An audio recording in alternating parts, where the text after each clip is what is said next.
ఏ బాటైనా పర్వాలేదంట, సమయంతో సాగటమే మన సింపుల్ సిద్ధాంతం.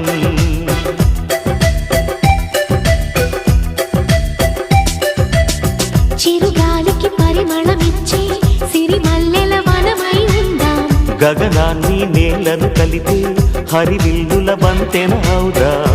ఆనందం అంటే అర్థం మనమందా, ప్రతి పూట పాటై సాగే హుషారు సరిగమలో.